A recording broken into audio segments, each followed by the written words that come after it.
Welcome back mga kaldab. Ito na naman po ang inyong lingkod, si Mr. Destiny. At syempre pag-uusapan na naman po natin si Ina Alden Richards at si Maine Paul Gerson. Bakit yung mga puro laging hinahanap si Mama Ten? Ano nga po ba daw ang koneksyon ni Mama Ten? At lagi ko siyang hinahanap at hindi nga po si Mrs. Paul Gerson. Sa palagay nyo, sino nga po ba ang magbubuhat at magdadala sa mga chikiting ni Alden Richards? Issue na naman yan, Mr. Destiny. Mababas ka na naman sa mga sinasabi mo at ginagawa mo. Wala ka talagang kadala-dala. Kahit sandamakmak na yung mga nambabas sa'yo, may talagang pinaninindigan mo pa rin. Ito yung rason mga kaldab, sabi ko nga po sa inyo, ako dito lang po sa channel ni Mr. Destiny, marami na po kayong maiintindihan, marami na po kayong kumbaga makukuhang update na panalong-panalo naman po talaga. Hindi po ba? Kasi sabi ko nga ito talaga yung totoong bakasyon na sa dalawa mo lang po makikita at sa dalawa mo lang po talaga mapapanood. Mga bagay-bagay nga po na nakakataba ng puso. Di po ba? Natotoo naman po kapag wala po si Mama Ten, sino nga po ba nagbabantay? Bakit hindi po lagi kasama ni Alden Richards? Kaya marami nagre-react sa akin Pero ang gusto po ba nila yung mga kaganapan ni Mengay? Sabi ko nga po sa inyo, tape lang po ang Eat Bulaga. At yung mga OOTD po ni na Alden at ni Maine, common sense na lang po mga kaldab. Kaya ang sabi ko sa inyo, kung titignan nyo po yung kasuotan lagi ni Alden, tapos yung kasuotan ni Mengay, talagang umaayon po. Hindi po ba? Hindi po yan coincident lang.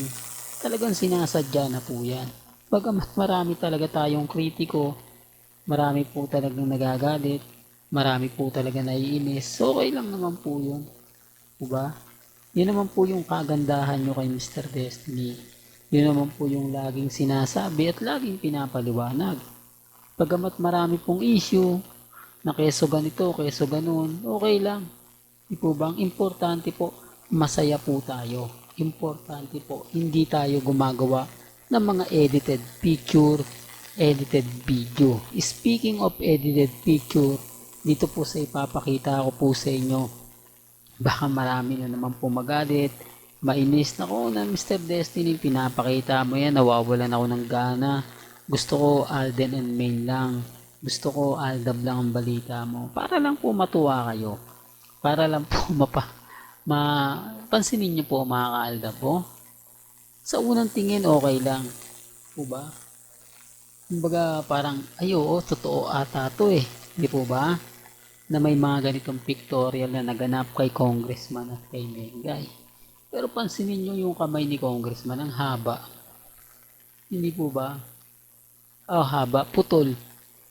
Kung pa yung tipong ang sobrang nipis, tapos makakahaldab, alam ko nakita nyo na agad-agad yan, yung paa ni Mengay nawawala, no?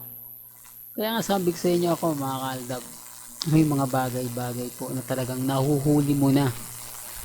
Pero, hindi pa talaga sinasabi nila na hindi naman daw ganito, hindi naman ganon.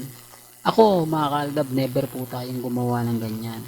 Never po tayong nag-edit para lang po makumbinsi ko yung mga mamis, mga titas, mga senyor na maniwala po sa akin na ito sila Mengay at si Alden nasa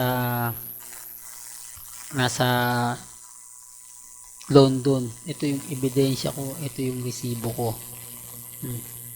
Kaya nga sabi sa inyo ako, okay lang.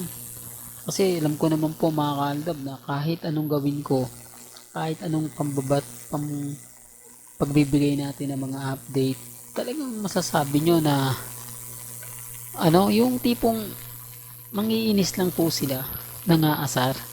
Hindi po ba? Kaya sa mga bitter po sa akin, sa mga nagsasabing nasa Itbulaga si Mengay, wala naman pong problema yun. Hindi naman po tayo namimilit, di po ba? Gaya nga po na sabi lagi at paliwanag ni Mr. Destiny, may kanya-kanya tayong pananaw, may kanya-kanya tayong opinyon. Depende na lang po yan sa mga sasabihin at komento po nila. Basta sa akin po, masaya na po ako sa mga nangyayari, nagaganap. Lalo na nga po pagdating kina Alden Richards at kay Maine Polkerson. Kaya nga sabi ko sa inyo dun sa dami po ng mga binibigay po nilang update, binibigay nilang ganap, hindi po ako natitinag, hindi po ako apektado. Kasi alam ko naman po mga kaaldab, lahat naman po yun hindi totoo. Lahat naman po ng mga nakikita ninyo, napapanood ninyo, lalo na po pagdating kina Alden at kay Maine. Po ba? Ito lang po talaga yung real talk mga kaaldab. Sila po talaga yung tinakda at tinadhana. Balibalik na rin man po natin yung sitwasyon. Sabihin naman po nila na wala ng aldab. Pero bakit nandito pa rin ako? Nakatayo, nakikipaglaban, po ba? Nananatiling matatag, nananatiling kumbaga Aldab Nation, hindi man lang natitinag kahit maraming mga pinagdaanan. Masakit po kasing isipin, lalo na nga po sa mga taong kumbaga hindi po tanggap yung lagi natin sinasabi at lagi po natin pinapaliwanag. Bagamat marami pong kwento na pinapahayag nila, okay lang po yan, wag po kayo magpapa-apekto. Di po ba? Gaya nga po ng post. Nakita nyo na po ba yung post ni Daddy Bay? Anong sabi ni Daddy Bay?